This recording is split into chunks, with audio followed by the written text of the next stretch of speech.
यहाँ हाँ जी, प्रभावी देखना। समस्त आगंतुकों का आप हार्दिक देख सकते हो फ्रेंड्स यहाँ का स्वागत नज़ारा है। कितना खूबसूरत है। भारत में और ये देखिए यहाँ पर ये आदिकाल की विलुप्त हो रही कृषि परंपरा का पता नहीं पुनरुत्थान कौन की से गाथा वो है। और मेजबन ये वेद वन है, से देखिएगा आप। प्रारंभ करने की यहाँ का चेष्टा की नज़ारा गई इस है। प्रकार है।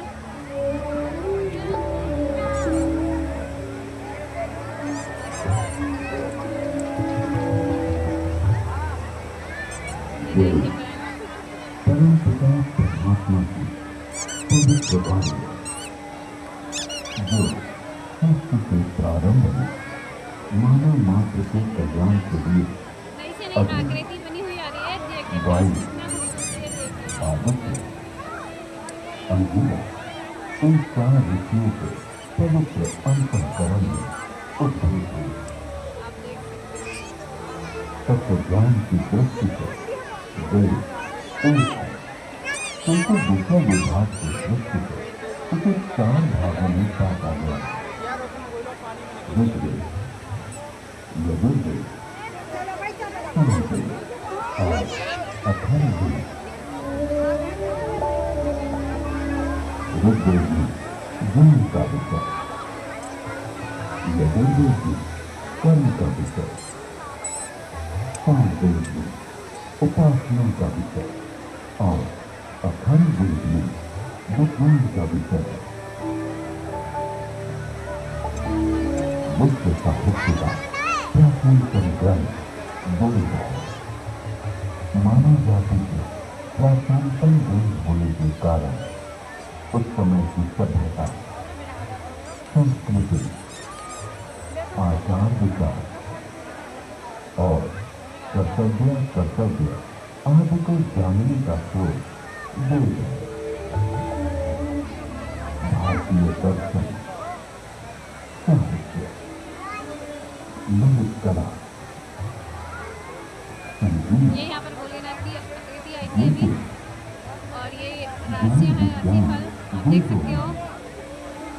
वस्तुतः कितना खूबसूरत वे नज़ारा है यहाँ का। संसार के समस्त पदार्थों का बोध कराते हैं। वेद के भाष्य का और मैं यहाँ पर पहली आचार्य बार आई हूँ फ्रेंड्स, समय करते नाइट शो में। एक बार और आई हूँ बट मैं डे में आई थी, नाइट में अनिष्ट नहीं के आ पाई थी। परिहार के अलौकिक उपाय को बतलाने वाले ग्रंथ वेद हैं। सबसे पुराना पूजनीय और यज्ञनीय परमात्मा के ऋग्वेद, यजुर्वेद, सामवेद और अथर्ववेद प्रकट हुए। ऋग्वेद के मंत्र देखकर उनकी कहते हैं अस्माभिजातस्य वरदायते सामान्यतः खंडांते यज्ञे अस्माभिजस्य अस्माभिजायते। ऋग्वेद जिसके द्वारा विभिन्न देवताओं की स्तुति की जाती उसे ऋग कहते हैं। ऋग्वेद ऋग्वेद अन्य इति ऋग। इस प्रकार की रचनाओं के संग्रह का नाम ऋग्वेद है। ऋग्वेद विश्व साहित्य का प्राचीनतम ग्रंथ है। ऋग्वेद में 10 मंडलों में 1028 सूत्र में 10,600 मंत्र हैं। ये कितनी देर में शो होता है? यजुर्वेद में कर्मकांड का प्राधान्य है, जिसकी समाप्ति अनेक अक्षरों वाली है अथवा जो यज्ञमय है उसे यजुः कहते हैं। अनेकाक्षरावसान यदि यजुर्वेद के दो भाग हैं, शुक्ल यजुर्वेद एवं कृष्ण यजुर्वेद। शुक्ल यजुर्वेद में 40 अध्यायों में 1975 मंत्र हैं। कृष्ण यजुर्वेद विज्ञात्मक है। सामवेद गीत की साम है, गीतों की समाप्त है।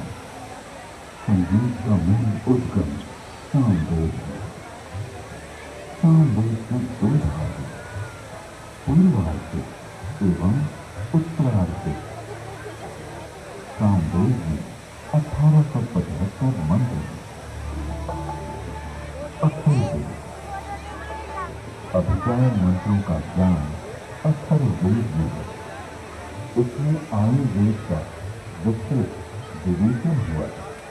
इसकी सैनक शाखा में 20 कांडों में 730 सूक्तों में 6000 मंत्र हैं।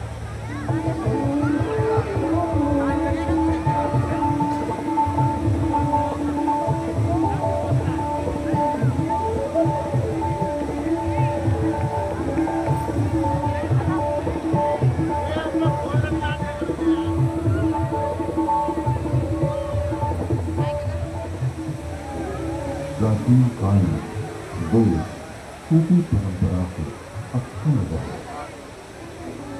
वैदिक ऋषियों ने वेदों को कंठस्थ किया और अपने शिष्यों को इसका श्रवण कराया। शिष्यों ने खुलकर वेदों को कंठस्थ किया और उन्होंने अपने शिष्यों को सुनाकर कंठस्थ कराया।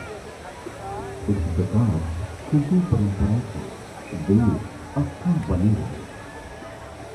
वेदों में किसी भी प्रकार की मिलावट न हो सके, इसके लिए वैदिक ऋषियों ने विस्तृत गाथा का निर्माण किया। वेदों में मंत्र दस ऋषियों का उल्लेख है, जिन्होंने मंत्रों का साक्षात्कार किया।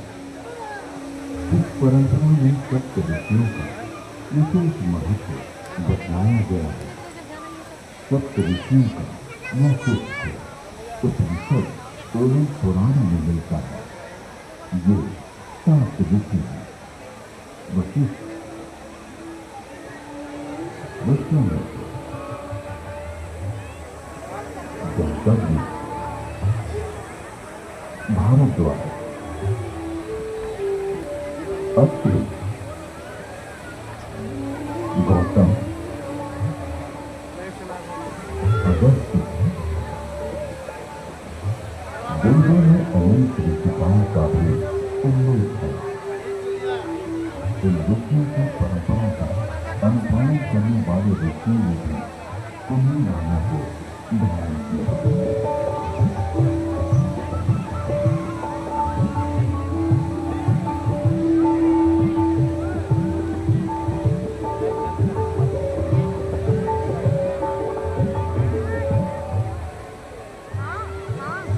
आज विश्व में जिन आविष्कारों का श्रेय पाश्चात्य जगत द्वारा लिया गया है, उसे हमारे प्राचीन ऋषियों द्वारा तथ्य सहित हजारों वर्ष पूर्व प्रमाण सहित वेदों में उल्लिखित किया गया है। जैसे अगस्त्य संहिता में विद्युत उत्पादन के सूत्र लेते हैं।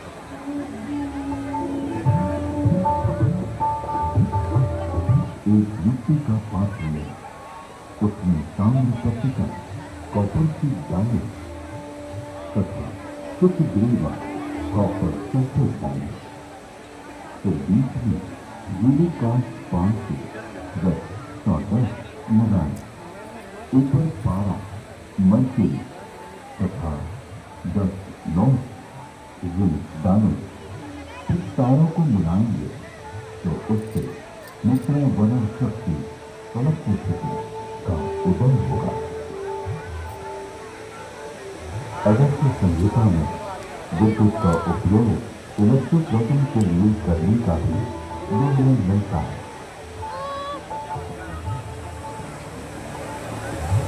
उधर कुछ लगा हुआ है सबके।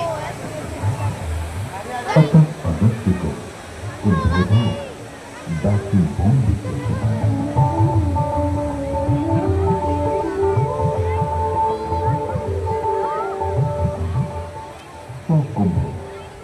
उपयुक्त प्रकार से बनी तथा श्रृंखला में जोड़े गए 100 पेड़ों की शक्ति का पानी पर प्रयोग करेंगे तो पानी अपने रूप को बदलकर प्राणवायु, ऑक्सीजन तथा उड़ान वायु हाइड्रोजन में परिवर्तित हो जाएगा। आप देख सकते हैं फ्रेंड्स, यहाँ का नज़ारा देखना। नाइट शो है ये बेलवन पार्क का।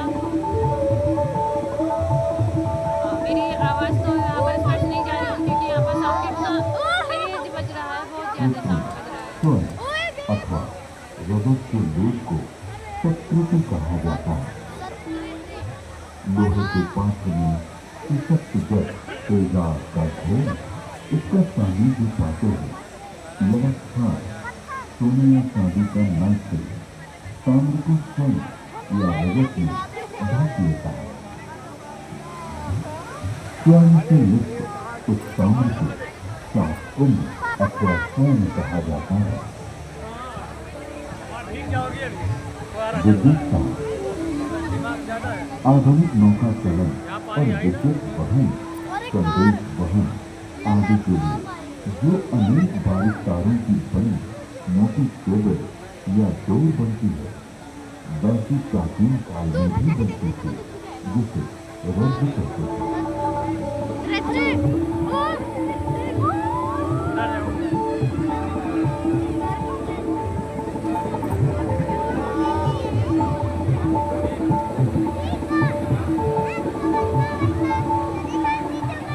नौ तारों का सूत्र बनता है। नौ सूत्रों का एक गुण, नौ गुणों का एक पाठ, नौ पाठों से एक रश्मि और नौ, आठ, सात या 6 रज्जु रश्मि मिलाकर एक रज्जु बनती है। आकाश में उड़ने वाले स्वर्ण गुब्बारे, इसके अलावा अगस्त्य मुनि ने गुब्बारों को आकाश में उड़ाने और विमान को संचालित करने की तकनीक का भी उल्लेख किया।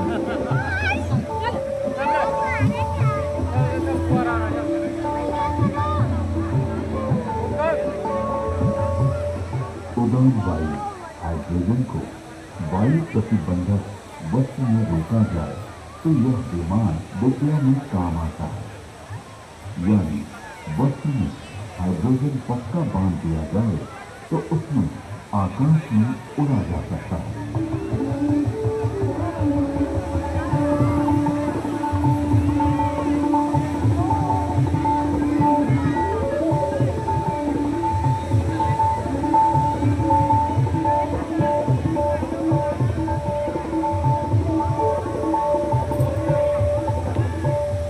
विमान वायु पर उसी तरह चलता है जैसे जल में नाव चलती है। तत्पश्चात उन काव्य पंक्तियों में गुब्बारों और आकाश छत्र में रेशमी वस्त्र सुनहरी कहा गया क्योंकि वह बड़ा नशीला होता है। वायु पूर्ण वस्त्र प्राचीन काल में ऐसा वस्त्र बनता था जिसमें वायु भरी जा सकती थी। इस वस्त्र को बनाने की निम्न विधि अगस्त्य संहिता में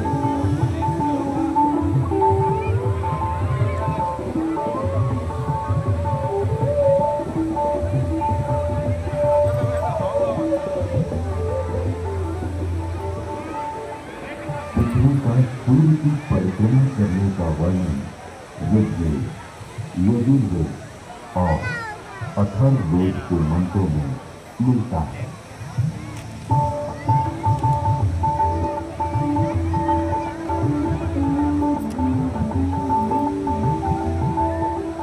यह पृथ्वी घूमती है, अपनी माता अंतरिक्ष के सामने रहते हुए सूर्य रूपी पिता की परिक्रमा करती है।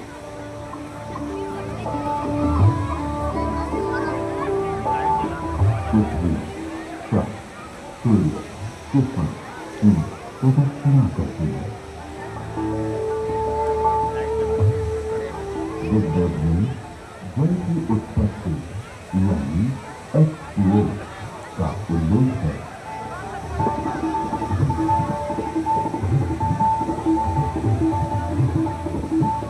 जल की प्राप्ति के लिए मैं पवित्र ऊर्जा, एनर्जी, वायुमंत्र, ऑक्सीजन और दोषों को नष्ट कर आगे वरुण हाइड्रोजन को ग्रहण करता है। यजुर्वेद में सूर्य में उच्च जल तत्व यानी हीलियम का संकेत किया गया है।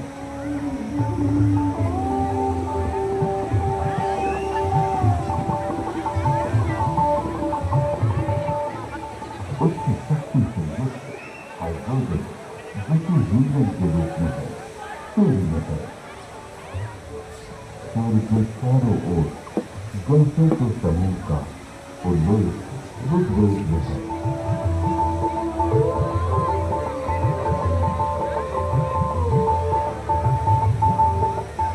ऋग्वेद में भी सूर्य की गति और प्रकाशक होने का वर्णन है।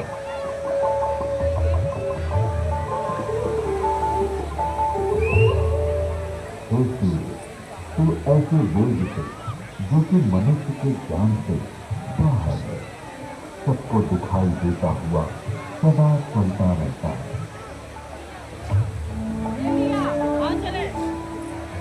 विश्व के प्रथम वैज्ञानिक अथर्वा ऋषि के अनेक आविष्कार का उल्लेख वेद में प्राप्त होता है। एक वृक्ष आदि से अग्नि ऊर्जा। अथर्वा ऋषि ने मंथन, घर्षण, फ्रिक्शन से ऊर्जा उत्पन्न की।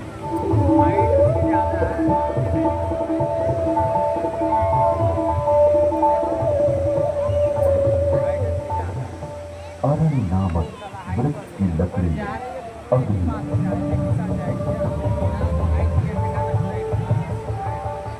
दो पत्थरों की रगड़ से भी अग्नि उत्पन्न होती है।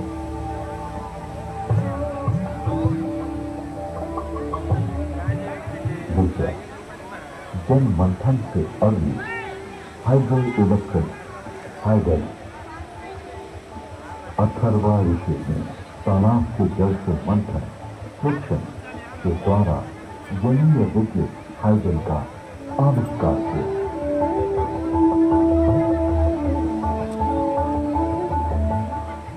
तीसरा, भूगर्भीय अग्नि, पुरुष अग्नि, oil and natural gas.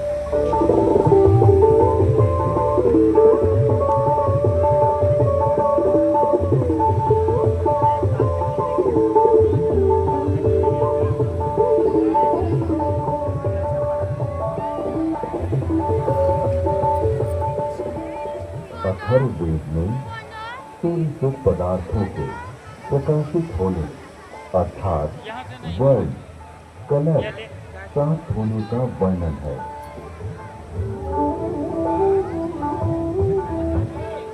Rigveda में सौर ऊर्जा का स्पष्ट उल्लेख प्राप्त होता है। इसके आविष्कारक वशिष्ठ एवं भारद्वाज बतलाए गए हैं।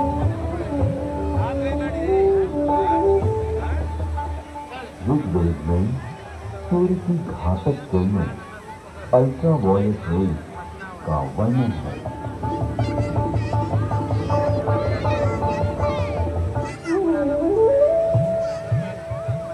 ऋग्वेद और अथर्ववेद में ओजोन परत यानी ओजोन लेयर का वर्णन है।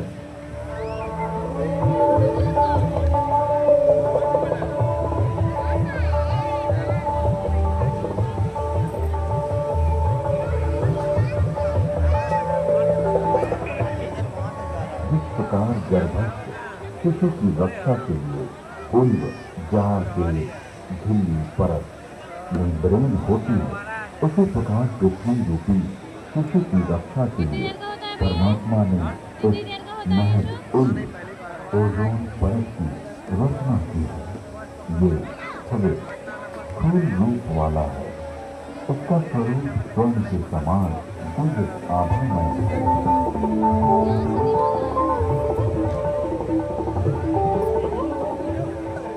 ऋग्वेद में पृथ्वी का अपनी धूलि पर घूमना बतलाया गया है।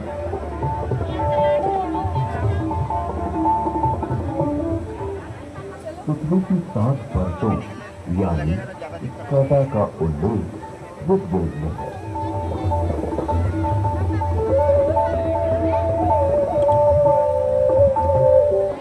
वेदों में पर्यावरण के संघटक तत्वों का निरूपण अनेक स्थानों पर किया गया है।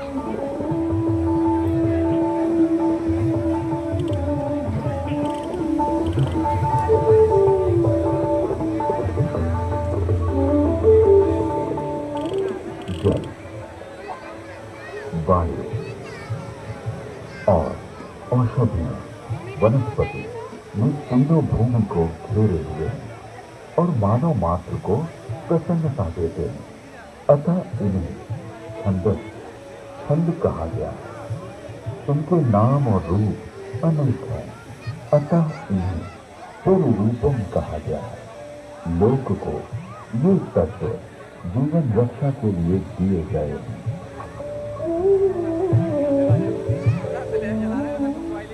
यजुर्वेद में ये स्पष्ट रूप से कहा गया है कि वेद का ज्ञान सभी के लिए है।